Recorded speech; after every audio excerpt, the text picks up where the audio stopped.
오늘 말씀의 제목을 한번 따라 하시겠습니다. 권위로 치유하시는 예수님. 예수님은 지금으로부터 2000년 전에 성육신 인카네이션, 하나님이신 그분이 인간의 몸을 입고 오셔서 우리의 원죄와 자범죄와 조상죄들을 해결하기 위하여서 우리의 복된 길로 예수 믿으면 또 천국으로 인도하시기 위해서 예수님이 이 땅에 성육신하신 것이죠. 그것을 우리가 믿습니다. 그런데 여러분, 예수님 당시에 인간의 수명이 얼마 정도로 여러분이 생각되세요? 그렇게 많지가 않습니다. 그 당시에 어떤 자료들을 보면 예수님 당시에 지금으로부터 약 2000년 전이 지난 그때지요, 여러분. 그때 인간의 수명이 약 31세 정도. 그러니까 이미 여기서 거의 이 땅에 그 당시로 말하면 안 계실 분들이 세빌렸죠. 예. 저는 고비 됐으니까. 여러분, 조선시대 여러분 인간의 수명이 어떻게 될까? 왕들도 보면 여러분 단명한 왕들도 많이 있지만 사실은 그렇게 오래 살지 못했어요. 조선시대도 평균 인간의 수명이 40대예요. 진시황제도 불로초를 구했지만 49에 이제 가게 됐죠. 어찌 보면 저는 이제 61년을 살게 되니까 올해 회갑을 맞이하면서 하나님 앞에 감사한 부분들이 많죠. 아무리 100세 시대여도 100세 수를 다 누리는 분들이 그렇게 많지 않습니다.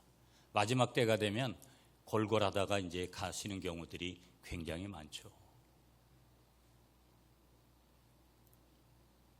우리 인간은 구성이 어떻게 되어 있냐면 3분법으로 사도 바울이 제시한 3분법으로 보면 영과 혼과 육이고 2분법으로 말하면 영혼과 몸으로 그렇게 이루어졌습니다. 사람들은 내 육체만 건강하면 모든 것이 건강하다고 착각을 하면서 살죠. 왜 그러냐면 우리의 영혼의 영역이라는 것은 눈에 보이는 영역이 아니기 때문에 그런 거예요. 그러나 하나님이 우리를 만드실 때 우리의 영과 우리의 혼과 우리의 육신이 전방위적으로 서로 유기적으로 그렇게 협력을 하면서 가도록 그렇게 만든 존재인 거예요. 왜 내가 이렇게 육으로는 힘들지 않는데 힘들까? 나에게 짓눌림 같은 것들, 내 마음이 왜 이렇게 혼의 영역이잖아요. 왜 이렇게 힘든 것일까라고 생각할 때는 사람들은 눈에 보이는 영역의 문제만 해결되면 다 되는 것으로 착각을 하지만 하나님은 우리를 그렇게 만들지 않았어요. 육신의 문제가 아무 문제 없어도 물질의 문제, 명예의 문제, 여러분 건강의 문제가 다 해결됐다 하더라도 인간이 영의 문제가 생기고 혼의 마음의 문제가 생길 때 굉장히 힘든 거예요. 하나님은 성경을 통해서 너희는 누구냐? 우리의 정체성, 아이덴티티에 대해서 한 부분을 하나님의 자녀로 설명하고 있지만 연약함의 영역으로 피조물로 우리를 말씀하실 때는 어떻게 말씀을 주시냐면 이렇게 말씀을 주시는 거예요. 너희는 안개와도 같다. 너희는 들풀과도 같다. 그러면서 너희는 질그릇과 같다. 질그릇은 여러분 약간 어떤 방향만 맞으면 그냥 깨져버리는 거예요. 저분은 굉장히 강한 것 같아요. 도리어 강하다고 느껴지는 그분이 어느 날 깨어지고 어느 날 문제 앞에 직면하는 그런 모습들을 보면 엉뚱하게 대처하는 그런 모습들을 쉽게 봐요. 여러분, 조선의 숙종은 골골했던 사람 중에 한 사람이거든요. 그러면 우리가 일반적으로 생각하면 그분은 단명해야 돼요. 그래서 아마 그 당시에 의술료는 왕이니까 이런저런 것들 뜸부터 시작해서 여러 가지 방법들을 써요. 근데 그가 60세까지 이제 살다가 그 당시 조선시대 60살까지 산다라는 것은 우리가 여러분 제가 올해 회갑을 맞이하지만 회갑을 하는 이유가 지금은 회갑이라는 것을 하지 않잖아요. 그러나 옛날 우리 할아버지, 할머니, 어머니, 아버지 시대에는 왜 그렇게 했느냐? 그때까지 사시는 분들이 잘 없는 거예요. 회갑을 넘기신 분들 하나님 앞에 오늘 갑절로 감사하시는 여러분들이 되시기를 축복합니다. 그렇죠. 그래서 예수님은 오늘 성경을 포함해서 오늘 본문을 포함해서 사복음서에서 예수님이 이 땅에 오셔서 활동하신 그런 무대를 설명하는 게 사복음서인데, 사복음서 안에 보면 예수님은 41가지의 치유 사역을 하셨어요. 좀 이따 말씀드리겠지만 다양한 방법으로, 가르치는 방법으로, 명령하시는, 다시 말하면 이렇게 설교하는 거죠. 제가 몇 번 말씀드렸잖아요. 17세기, 18세기, 19세기까지 유명한 목사님들이 강단에서 이렇게 설교를 하면 주의 종들이 서서 말씀만 선포해도 3,000명, 5,000명이 쓰러지고 수천 명이, 수백 명이, 심지어는 죽었던 사람이 살아나는 그런 일들이, 제가 다른 얘기하는 거 아닙니다. 성경에도 그렇게 있고. 누가 그렇게 하시는 거예요? 하나님이 그렇게 하시는 거죠. 인간은 절대 그럴 수 없어요. 여러분, 죽어가는 사람을 살리는 그 사람을 여러분 의학적으로는 뭐라 그러는 거예요? 명이라 그러는 거예요. 어찌 보면 우리 구미라는 이 바운더리가, 저도 40년을 살았는데 여러분 어떻게 보면 좋은 의사 선생님들, 우리 장로님이 원장으로 계시지만 순천향 병원뿐만 아니라 이 지역의 의사들이 탁월하다면 여러분 전국에서 이곳으로 몰려오지 않겠어요. 그러나 현실은 서울로죠. 이유가 어디에 있겠어요? 다양한 그런 분야가 있지만 제일 좋은 것은 탁월함이 있지 않겠어요? 그것 때문에 환자들이 그곳으로 그렇게 몰려가시는 거 아니겠어요? 오늘 본문이 더러운 귀신을 치유하는 사건이거든요. 예수님은 41가지의 치유 사역을 하셨다는 거. 그래서 제가 오늘부터 시작해서 3월 달까지는 계속해서 어떤 주제가, 설교의 주제가 치유에 대한 설교를 10개를, 41가지 중에 한 10가지 정도를 선정을 해서 여러분하고 하나님의 말씀을 나누려고 해요. 다시 본문으로 돌아가 볼게요. 여러분, 오늘 본문은 치유의 문제가 단순한, 우리는 치유 그러면 여러분 질병의 문제를 먼저 떠올리잖아요. 맞는 얘기예요. 그렇지만 너무 바운더리가 약해요. 좁아요. 무슨 얘기냐면 오늘 본문은 치유의 문제가 단순한 질병 치유를 넘어서는 거예요. 그 넘어서서 예수님의 권위, 왕적 권위, 사역의 권위, 이런 권위가 사람들과 교회 공동체가 됐든 가정 공동체가 됐든 직장 공동체가 됐든 어떤 공동체를 어떻게 회복시키는지를 잘 보여주는 것이 오늘 성경 본문이에요. 사람들은 가르침에 놀라요. 오늘 보니까. 그리고 영적 세계, 여기서 영적 세계라는 것은 여러분 악한 영을 얘기하는 거예요. 그 악한 영들, 영적 세계는 예수님을 알아보고 악한 영들이니까 예수님께 저항을 해요. 조금 이따 좀 볼게요. 자, 그럴 때 우리의 치유도 마찬가지라는 거예요. 저와 여러분들에게 있어 치유라는 것은 결국은 뭐냐면 예수님의 권위 아래서 일어나는 거구나. 여러분, 누가 명의다더라, 이 분야에 있는 우리나라에서 대가라 하더라도 여러분 사실은 병원 가서 10가지 중에 2가지 정도밖에 완벽한 처리가 안 돼요. 아무리 AI 시대 여러 가지를 앞으로 계속해서 의술도 여러 가지가 발전해 갈 거잖아요. 그러나 100의 100%를 완전히 정복하는 일은 없을 거예요. 그러면 하나님이 필요치 않은 거예요. 창조의 세계가 인정될 수 없는 거예요. 다윈이 여러분 지난번에도 말씀드렸어요. 그가 마지막 죽을 때 그가 캠브리지 대학에서 목회자가 되려고 하다가 3살 난 딸이 죽음으로 인해서 회의에 빠져가지고 하나님을 떠나서 진화론이라는 것을 만들었어요. 마지막 죽음을 앞두고 그가 이렇게 갑니다. 창조주 하나님이요, 당신만이 창조주요, 당신만이 구세주인 것을 내가 믿습니다. 그리고 그가 운명이에요. 예수님만이 유일한 치유자가 되신다라는 것을 믿으시는 여러분들이 되시기를 축복합니다.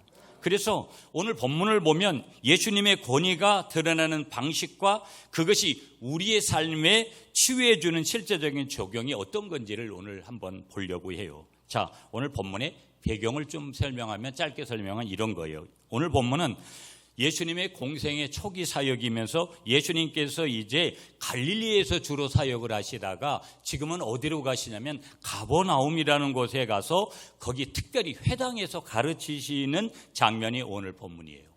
오늘 이 마가복음을 기록한 사람은 마가인데, 마가는 예수님의 가르침과 예수님의 능력을 아주 상반되게 함께 동시적으로 그렇게 제시를 하는 것을 굉장히 즐겼구나 하는 것들을 우리가 성경을 통해서 볼 수 있어요. 그 당시에 회당은 여러분 그 회당이라는 곳에서 교육도 하고 예배도 하고 뭐 여러 가지 사회의 중심이 됐던 곳이 어디냐면 유대인들에게 있어서 회당이었어요. 그렇게 중심이었는데 예수님께서 그곳에서 전통적인 가르침과는 다른 권위 있는 가르침을 보였다라는 거예요. 예전에 어른들이 가르침하고는 다른 또 다른 가르침을 보이니까 그 당시에 예수님의 가르침을 들었던 회당에 있었던 사람들이 다 충격을 받아버린 거예요. 더러운 귀신이 예수님을 즉각 인식을 해요. 오늘 성경에 나와 있어요. 그리고 즉각 인식을 하면서 악한 영이다 보니까 하나님을 대적하는 영이다 보니까 예수님을 대적하는 장면이 오늘 나와요. 영적 전투가 벌어지는 것이죠, 보면은. 그래서 그 영적 전투에서 예수님은 예수님의 주권과 구속적인 사역이 어떻게 현실적으로 드러나는지를 우리에게 보여주는 거예요. 자, 오늘 세 가지의 말씀을 여러분에게 전달하고 나누려고 해요. 첫 번째 메시지는 여러분 22절이에요. 여러분이 22절 말씀 오늘 마가복음 1장 22절을 읽어주세요. 시작.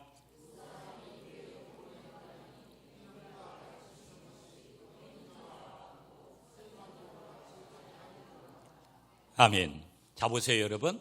첫 번째의 메시지는 뭐냐면 예수님의 가르침이에요. 그러면 잘 보세요, 여러분. 오늘 22절에서 오늘 본문에서 나타나는 예수님의 가르침은 뭐냐? 여러분이 질문해보고 그렇다면 제가 답을 여러분에게 드린다고 하면 이런 답을 드릴 수 있는 거예요. 한번 따라하세요, 여러분. 예수님은 권위 있는 말씀으로 사람을 깨우셨습니다. 여러분, 설교를 하든 세미나를 하든 강연을 하든 누군가 대화를 하든 상담을 하든 사람을 그 상대방을 깨울 수 있는 그런 분이라면 그분은 대단한 여러분 강사예요. 제가 이제 마지막 주간에 이제 전라도 고창에 가서 부흥회 가잖아요. 10번의 시간인데 10번을 했느냐가 중요한 게 아니라 한 번을 하더라도 어떤 메시지를 줬느냐가 중요한 게 아니라 그 메시지를 받은 사람에게 어떤 변화점이 왔느냐, 이게 매우 중요한 거예요. 아무리 좋은 말을 많이 했어요, 여러분. 오늘 좋은 말을 많이 들어요. 그런데 그 말씀을 들어도 변화가 없다 그러면 의미가 없는 거예요. 여러분, 변화가 일어나지 않는다는 것은 변질이 따라오게끔 돼 있는 거거든요, 인간은. 예수님의 가르침은 뭐냐? 권위 있는 말씀으로 누구를 깨웠다? 사람을 깨운 거예요. 하나님의 형상 이마고데이, 하나님을 닮은 사람을 깨웠더라는 거예요. 여러분 22절 보세요. 사람들이 그의 가르침을 듣고 놀라니 이는 그가 권위 있는 사람같이 가르치고 서기관들과 같이 가르치지 아니함이러라. 여러분, 서기관들은 그 당시에 율법을 가르치는 사람들이, 율법을 해석해서 가르치는 사람들이거든요. 율법이 뭐예요? 하나님의 말씀이잖아요. 자, 단어 정리 몇 개 하면 여기 가르치심이라는 단어가 나와요. 여기에서 가르치심은 뭐냐면 오늘 예수님의 가르침이 지속적으로 계속되는 연속성도 말씀하면서 예수님의 가르침이 사람들의 마음, 심령, 사람들의 행동을 변화시키는 권위 있는 교육행위, 권위 있는 티칭 방법이었다, 가르침의 방법이었다라는 것을 가르치고 있는 내용이 바로 가르치심이라는 단어 속에 함축되어 있는 거예요. 두 번째 단어 정리를 해본다 그러면 여러분 권위라는 단어가 나와요. 여러분, 권위가 뭐예요? 사람들을 잘 다스리는 어떤 능력이거든요, 힘이거든요. 어디든지 여러분 건강한 리더십을 지금 찾고 계시잖아요. 많은 사람들이 찾고 계시고 하나님도 그 건강한 리더십을 감당할 그런 사람들을 이 시대에 찾고 계신다고요. 교회 안에서만이 아니라 교회 밖에 어느 곳에서든지. 여러분 믿으시죠? 그래서 교회는 그런 리더십들을 위해서 우리가 기도하는 것이 얼마나 중요한지 모르는 거예요. 그런데 여기서 권위는 뭐냐면 명령과 실행 능력이 수반된 권세, 말로만이 아니라는 거예요. 그냥 허공을 맴도는 그런 단어가 아니라는 거예요. 예수님의 말에는 내적인 정당성도 있고 외적인 효력, 그 외적인 효력이 뭐예요? 변화를 일으키는 능력이죠. 여러분, 나의 메시지가 남을 살리고 나의 메시지가 남에게 변화를 일으키는 거라 그러면 여러분, 그 사람이 하나님의 사람인 줄 믿으시는 여러분이 되시기를 축복합니다. 자, 예수님의 가르침은 권위였어요. 권위. 지휘하고 통솔할 수 있는 힘이죠. 여러분, 오늘 이 시대는 포스트 모더니즘 시대라 사람들의 성향이 개인적이고 이기적이고 자기중심적인 시대이기 때문에 남의 말을 쉽게 듣지 않습니다. AI한테 물어보고 질문하고 내가 가지고 있는 정보라는 것이 그렇게 소중하지 않은 시대. 무슨 얘기냐면 AI한테 네이버에 가서 여러 곳에서 물으면 정확한 데이터들을 얼마나 쉽게 우리에게 정보를 제공해 주는지 몰라요. 여러분, 외국어 하나 잘하면 굉장히 좋았잖아요. 그럼 오늘은 그런 시대가 아니에요. 얼마든지 외국어를 못해도 생활하는 데 불편함을 느끼는 시대가 아니라는 거예요. 예수님의 가르침의 핵심은 뭐였다고요? 권위였어요. 권위. 즉 그의 말에는, 예수님의 말씀에는 현실을 바꾸는 능력이 담겨져 있더라는 거예요. 아멘이시죠? 그래서 예수님이 복음이거든요. 복음은 단순한 교리 전달이라는 것이 아니구나. 그럼 뭐라는 거예요? 삶을 변화시키는 능력으로 다가와야 된다라는 거예요. 여러분, 내게 무언가가 느껴지는 것이 있으면 사람들이 그때 움직여요. 여러분, 검증하고 확인하고 누가 얘기를 해도 어떤 권위 있는 사람이 찾아와서 그렇게 해도 여러분, 그것을 많은 사람들이 검증해요. 저도 검증하고 여러분들도 검증한다 이 말이에요. 중요한 것은 뭐예요? 나에게 변화를, 나의 마음을 움직이고 생각을 움직이고 나의 행동을 움직이고 나의 물질을 움직이고 나의 시간을 움직이고 이런 것들이 되면, 그런 능력으로 다가오게 되면 사람은 반드시 반응하게 돼 있는 거예요. 교회는 교리를 정확하게 가르쳐야 되죠. 교인들한테. 그렇지만 그 말씀이 사람을 변화시키는 능력으로 선포되어야 될 줄 믿습니다. 우리가 설교를 제가 합니다. 여러분이 교육을 할 때가 있고 교육을 받습니다. 설교와 교육이라는 거, 세미나라는 거, 여러분 간담회가 됐든 뭐가 됐든 정보 전달을 넘어서 청중의 마음을 어떻게 해야 된다? 그들의 마음을 겨냥해야 된다라는 거예요. 그리고 정확하게 여러분 그 마음에 여러분 목표물을 향해서 무언가를 날려줘야 된다는 거예요. 시그널을 줘야죠. 그건 변화라는 거예요. 기도하고 준비해야 되고, 우리가 바운더리 안에서는, 복음 안에서는 개인적으로는 날마다 말씀을 읽어야 되고, 이 말씀이 내 삶을 실제로 어떻게 바꿀 수 있는 건지를 묻는 실천적인 그런 훈련이 중요한 거죠.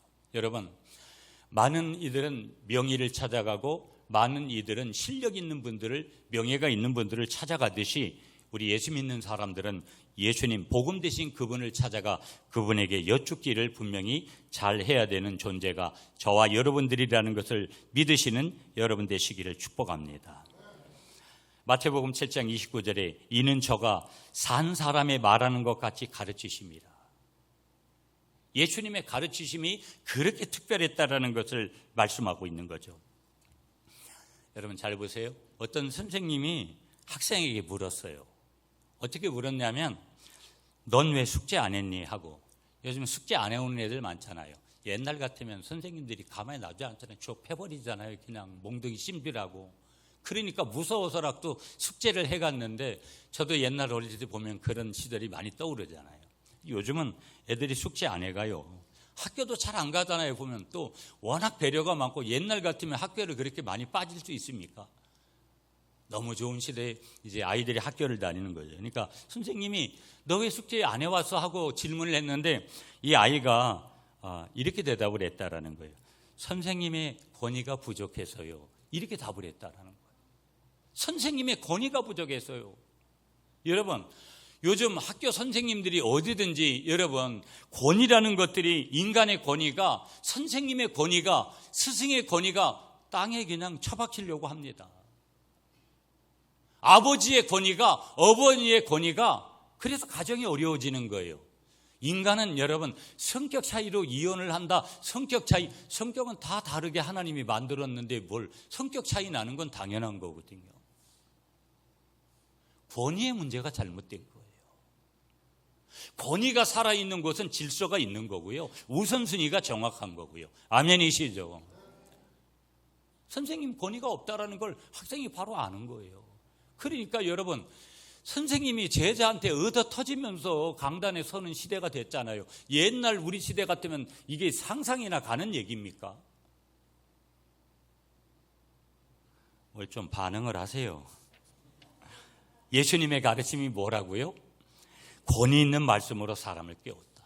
저는 여러분에게 하나님이 권위를 주시면요, 학교를 어디 나왔느냐, 그게 중요하지 않아요. 사람은 하나님이 세우는 거예요. 아멘이시죠? 두 번째 메시지, 여러분 23절 24절을 읽겠습니다. 제가 먼저 23절, 마침 그들의 회당에 더러운 귀신 들린 사람이 있어 소리질러 이르되, 여러분이 24절 봉독하세요. 시작.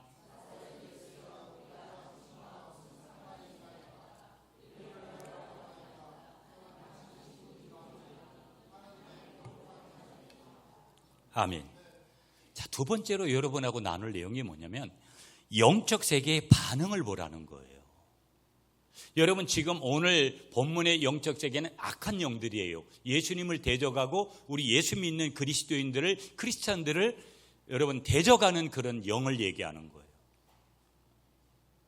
그러니까 여러분, 거울 너머에서 지금도 우리를 운행해 가시고 섭리해 가시는 하나님의 손길을 느끼느냐, 내 등 뒤에서 나를 인도해 가시는, 격려해 가시는 그 성령 하나님의 인도하심을 느끼느냐. 그렇지만 성령 하나님만 계신 것이 아니라 오늘 성경에 보니까, 여러분 오늘 성경이 큰 소제목의 주제가 뭐냐면 더러운 귀신 들린 사람을 예수님께서 고치시는, 그래서 치유에 대한 메시지 1번이라고 제가 말씀드린 거거든요. 그러면 우리가 보이는 세계보다 보이지 않는 세계가, 영과 혼과 육으로 구성된 우리의 세계는 보이는 세계보다 보이지 않는 세계가 훨씬 더 넓고 훨씬 더 깊고 훨씬 더 무서워요. 보이지 않는 바이러스가 우리 코로나19뿐만 아니라 여러분 앞으로도 어떤 것들이 이제 올지 모르잖아요. 그린란드나 이런 데 삶이 여러분 그대로 얼음에 덮여져 있어야 되는데, 그것이 녹아내릴 때 거기에서 수많은 생명체들이 나오게 되는데, 긍정적인 우리가 생명체, 순기능적인 생명체만 나오는 것이 아니라 역기능적인 우리에게 불행을 가져올 수 있는 생명체가 거기서 우리 면역체계를 잘못되게 한다면 아무리 의술이 탁월해도 따라가지 못한, 그걸 언제 우리는 경험했어요? 코로나19.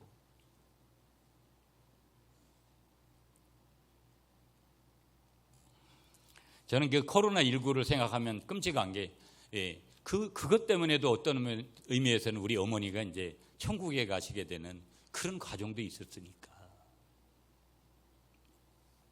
영적 세계가 그렇게 무섭다라는 거, 보이지 않는 세계가 그런데 보이는 세계에 반드시 영향을 미친다라는 거. 오늘도 그런 거에 반응이 나왔어요. 영적인 반응이 뭐냐면, 따라하세요. 악한 영은 예수님을 알아보지만 사람은 종종 모른다. 이게 참 문제인 거예요. 옆에 계신 분한테 이렇게 질문 한번 해보세요. 너는 알고 있니? 여러분, 이게 안 좋은 기운이, 안 좋은 에너지가 지금 나한테로 오고 있구나. 차단해야 돼요. 물리쳐야 돼요. 선포해야 돼요. 그런데 여러분, 우리는 예수님은 알아야 돼요. 예수의 영이 내 안에 모신 영이고 성령인데 그게 구분이 돼야 되는데, 악한 영은 예수님을 알아보는데 우리는 예수님을 몰라보네. 여러분 축복합니다. 악한 영도 분별하지만 예수의 영을, 예수님을 분명하게 모른다가 아니라 잘 알고 있다고 고백하시는 여러분 되시기를 축복합니다. 그게 믿음이에요. 여러분 오늘 22절 23절 보세요. 한 회당에 더러운 귀신 들린 사람이 있더니, 쭉 나갑니다. 나사렛 예수요. 이거 지금 악한 영이 얘기하는 거예요. 예수님에게. 우리가 당신과 무슨 상관이 있습니까? 그 질문하면서 이렇게 얘기해요. 하나님의 당신이 예수님이 어떤 분이냐라고 이야기를 하냐면 하나님의 거룩한 자인 줄 우리가 압니다. 악한 영도 하는데 예수 믿는 우리가 예수님을 모른다고? 그게 아이러니죠. 자, 오늘 본문에서 더러운 귀신이 나와요. 여기서 더러운 귀신은 영적으로 오염된 존재고 사회적으로 종교적으로 배제되어지는 그런 영을 얘기하는 거예요. 사회에 유익을 주지 못하는 거죠. 이런 악한 영들은. 이런 영들이 이 나라를 무너뜨리려고 하고 여러분 국가를 위해서 그렇게 헌신하시는 많은 분들, 악한 영들이 예수님의 정체를 정확하게 알아요. 23절에 보시면 그러면서 중요한 것은 뭐라고 고백을 하냐면 예수님을 거룩한 자라고 분명하게 선언을 해요. 이 인식은 복음적인 신앙과는 다른 거예요. 영적 전쟁에서 중요한 것이 뭐냐? 여러분 굉장히 중요한 거예요. 영적인 팁 하나. 영적 전쟁에서 중요한 것은 인식이 아니라는 거예요. 내가 악한 영이 있다라는 것을 아는 것이 아니라 한 발짝 더 나가야 된다. 복종과 순종이라는 거예요. 이게 무슨 얘기냐? 우리는 예수님께서 누구신지를 아는 것을 넘어서 예수님의 권위에 순종하고 순복해야 될 줄 믿습니다. 이게 중요한 거예요. 영적 문제에 직면합니다. 저와 여러분들이. 왜 이런 거지? 왜 내게 있어서 이 문제가 풀리지 않는 것이지? 여러분, 보이는 거 가지고는 풀 수가 없는 거예요. 영적인 마스터 키가 있어야 되는 거예요. 반드시. 영적인 마스터 키. 권사님 너무 놀래키지 마요. 예. 영적인 마스터 키. 그 영적인 마스터 키가 뭐냐면 먼저 우리가 할 일이 뭐냐면 이런 영적 전쟁에서 우리가 가장 먼저 할 일은 분별이에요. 어떤 분별이냐? 인간적인 분별이 아니라 영적 분별, 그리고 목회적인 돌봄. 저와 여러분들은 케어가 필요한 거예요. 누군가의 돌봄이 필요한데 우리 주님의 절대적인 도움 없이 그걸 다룬 말로 하면 하나님의 전적인 은혜라는 거예요. 유일한 은혜. 그 은혜 없이는 살 수 없는 존재가 저와 여러분들이에요.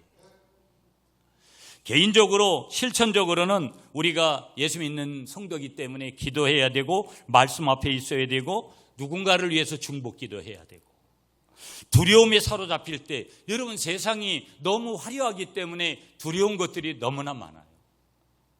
어느 시대보다 여러분 오늘 이 시대는 두려움의 시대고 카오스, 혼돈의 시대예요. 이 시대에 정말로 우리가 두려움에 사로잡힐 때 예수님의 이름으로 또 우리 주님께서 완전한 계시를 주신 성경의 말씀으로 자신의 정체성을 분명히 하고 우리의 목표점들을 분명히 하고 나아가야 될 줄 믿으시는 여러분들이 되시기를 축복합니다. 누가복음 4장 41절의 말씀 주세요. 또 더러운 귀신들도 나와 소리를 지르며 가로되 주여 당신은 누구이니까? 야고보서 4장 7절의 말씀 주세요. 그런즉 하나님께 복종할지어다. 하나님 앞에 복종하시는 여러분들이 되시기를 한 번 더 축복합니다. 아멘이시죠? 영적 세계의 반응이 어떤 것이냐? 악한 영은 예수를 알아보지만 사람은 종종 모른다라는 거. 여러분 중요한 것은 우리가 악한 영도 알아야 되지만 우리가 하나님을 분명하게 고백하시는 여러분들이 되시기를 축복합니다. 예수 그리스도를 십자가를 복음을 분명하게 고백하시는 여러분들이 되시기를 간절히 축복합니다. 이제 한 가지만 말씀을 이제 정리해 보면서 우리가 말씀을 맺으려고 해요. 25절, 26절, 27절, 28절이에요. 25절 제가 봉독합니다. 예수께서 꾸짖어 이르시되 잠잠하고 그 사람에게서 나오라 하시니 26절 여러분 시작.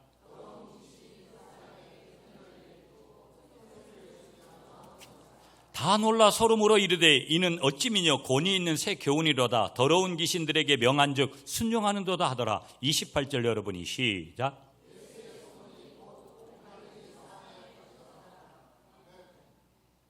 자, 세 번째로 여러분하고 나누고 싶은 말씀은 뭐냐면 치유라는 것은 실제성을 가지고 있다는 거예요. 그리고 그 치유가 실제가 됐을 때 내가 경험될 때 우리 하나님은 치유하시는 하나님이고 내가 병원에서 고치지 못한 것을 우리 하나님께서 고쳐주셨습니다. 여러분 우리 할아버지, 할머니, 어머니, 아버지 세대들은 병들면 여러분 병원에서 안 될다 그럴 때 제가 여러분 지금으로부터 30년 전이죠.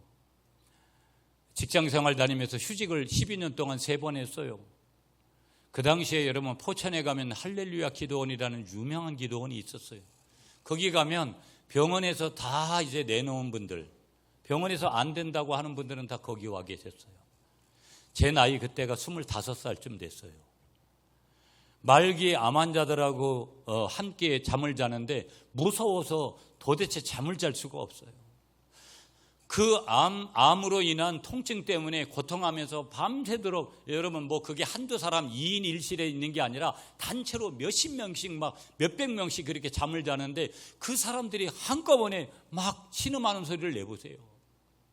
공동묘지가 따로 없는 거예요. 이거는 혼자 가가지고 여러분 공동묘지 가가지고 느끼는 그런 느낌들이 있잖아요. 그런데도 끊임없이 간증이 나오는 거죠. 예수 그리스도께서, 하나님께서 나의 병을 고쳐주셨다라는 그런 간증이 나오는 거예요. 기독교는 살아있는 종교거든요. 여러분, 우리는 병이 오면 먼저는 어디로 가야 돼요? 병원에 가야 돼요. 그리고 약을 드셔야 돼요. 그럼에도 불구하고 수술을 해야 돼요. 그렇지만 병원에서 선생님들을 통해서 처리가 안 되는 것들은 어떻게 해야 되는 거예요? 그냥 죽든지 주님에게 살려달라고 하든지 둘 중 안에 하나는 해야 되는 거죠. 심장이 2개면 얼마나 좋겠어요, 여러분? 연습도 해볼 수 있고, 심장이 3개면 얼마나 좋겠어요? 심장이 하나기 때문에 문제인 거예요. 오늘 여러분의 생명을 귀히 여기시고 여러분의 삶의 현장에서 영과 혼과 육의 문제에 부닥칠 때 먼저는 의술의 도움을 받지만 어떤 어려움이 있을 때 예수 그리스도의 피 묻은 손에 의지해서 치유를 경험하시는 여러분들이 되시기를 축복합니다. 치유의 실제성. 자, 그렇다면 치유의 실제성은 뭐예요? 25절, 26절, 27절, 8절까지 해서 예수님의 권위인데 한번 따라하세요. 예수님의 권위는 사람을 회복시키고 공동체의 소문으로 퍼지게 한다. 여러분 마지막 28절 보세요. 예수의 소문이 곧 갈릴리 사방에 퍼지더라.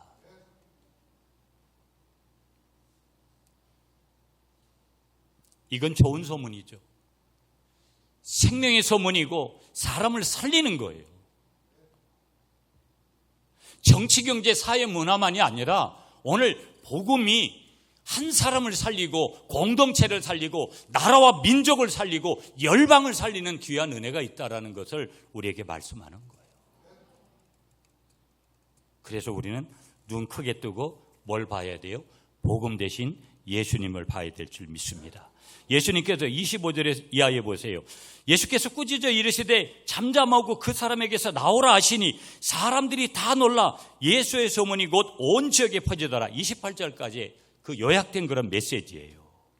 단어 정리하면 여러분 꾸짖었다 이 말, 엄히 명했다.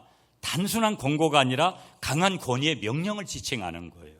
나오다, 즉각적으로 반응하는 거예요. 예수 복음으로 명령하면 즉각적으로 반응이 표현되려는 거예요. 그래서 28절에 뭐가 온 거예요? 소문이 나더라. 여러분, 예수님의 공적 사역이 공동체 전체, 여러분의 가정에, 이 나라와 이 민족 위에, 교회 안에 아주 강력한 영향을 미치게 된다는 거예요. 자, 여기서 요것만 팁으로 두 번째 드리고 넘어가서 말씀 정리할게요. 오늘 여러분, 예수님의 치유 방법은요, 오늘 귀신을 쫓아내시잖아요. 오늘 본문에 나오잖아요. 두 번째 치유 방법은요, 명령하세요. 말씀으로 명령하시는 거예요. 세 번째 치유 방법은 예수님이 만져주시는 거예요. 그걸 다른 말로 하면 안수해 준다.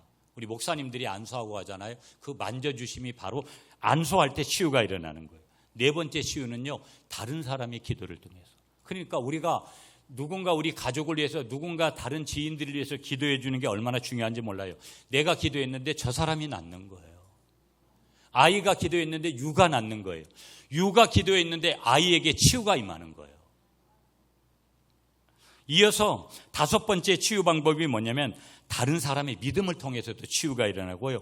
여섯 번째는 설교, 어떤 선포를 통해서도, 그 다음에 일곱 번째는 그 사람의 믿음, 당사자의 믿음을 통해서 치유가 일어나고, 여덟 번째는 예수님께서 동정하시는 마음을 주실 때 치유가 일어나요. 아홉 번째는요, 예수님이 만지시는 거예요. 그 당시에 예수님이 직접 오셨으니까. 오늘 주님이 오셔서 저와 여러분들을 만지시면 우리에게 뭐가 일어나는 거예요? 미라클, 기적이 일어나게 되는 줄 믿습니다. 그 다음에 예수님의 가르침을 통해서도 그와 같은 결과가 일어나는 거예요. 그래서 예수님의 치유는 뭐예요? 표징이에요. 어떤 사인이에요. 너에게 있어서 그 치유의 표징이 뭐냐? 각기 다른 거잖아요. 보면 그가 권세로 영을 쫓아냈어요. 그런데 하나님 나라의 시작을 선포했어요. 그분이 메시아, 구원자라는 치유의 시작이었죠. 그러면서 치유의 결과가 당사자에게만 나타나는 것이 아니라 공동체에 전파되어져서 더 많은 사람들이 예수님을 찾게 되더라. 여러분, 교회가 위축되는 시대에 있다고 많은 사람들이 얘기를 해요. 쉽게 확장되지 않는다고. 물론 1960년대, 70년대, 80년대, 90년대까지 오는 그런 부흥이 뭔가 멎어 있는 것 같지만 여러분, 하나님의 일은 그렇지 않아요.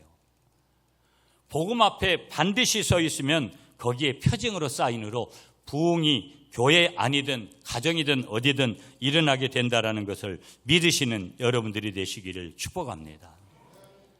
여러분이 핵심적으로 붙들어야 되는 건 뭐예요? 예수님의 권위는, 예수님의 치유는 사람을 회복시킨다. 여러분, 오늘 보세요. 스카이 출신이라고, 서울대학 연고대 출신이라고 해가지고 여러분 마음이 편안하고, 저같이 삼류신학교 출신이라고 마음이 힘들고 그러면 이게 불균형이죠. 어떻게 보면 그렇게 가야 되는 것 같기도 해요. 그렇지 않아요. 어떤 때는 많이 배운 분들이 훨씬 더 편안할 수 있어요. 여러분, 영 바보들이 자살을 안 해요. 바보들은 자살을 안 한다니까요. 실시간이지만 여러분, 잘 자고 잘 먹고 하잖아요. 누가 수술하는 거예요? 얼굴 좀 반반하게 생겼다는 여자분들이 좀 더 하고, 얼굴 좀 조금 더 저같이 이렇게 조금 고치면 더 핸섬하게 보일 수 있겠다 하는 사람들이 하지, 영 원판이 잘못된 분들은 성형 잘 안 해요. 이양 배렸으니까. 바보들은 편한 거예요. 누가 조금 뭔가 내가 먼저 생각을 좀 이렇게 하고 내가 먼저 마음의 결단이 있고 내가 좀 뭔가 배움이 있고 이런 사람들이 너무 머리를 굴리다가 보니까 너무 재다 보니까 거기서 문제가 생기는 거예요. 여러분, 그럴 때도 우리가 있죠. 그렇지만 치유의 실제성은 뭐냐? 예수님의 권위로, 예수님의 손끝으로, 예수님의 이름으로, 복음의 능력으로, 십자가의 은혜로 사람이 회복되는 거예요. 나라를 위해서 일하시는 분들도 곳곳에, 대한민국이 여러분 해외에 나가보세요. 대한민국이 어떤 나라인가? 자부심과 긍지를 가지고 좀 더 그 하나님의 은혜가 이 대한민국에 계속해서 임할 수 있도록, 한국교회가 불같이 다시 한번 일어날 수 있도록, 우리 구미 땅이, 여러분, 이 공단지역으로 구성된 이 구미 지역이 다시 한번 하나님의 손에 붙들릴 수 있고, 이 지역에 있는 모든 이들이, 이 땅에 살아가는 모든 하나님의 사람들이 다시 한번 회복되어지는 그런 은혜가 있으시도록 우리가 담대하게 나아가시는 여러분들이 되시기를 축복합니다.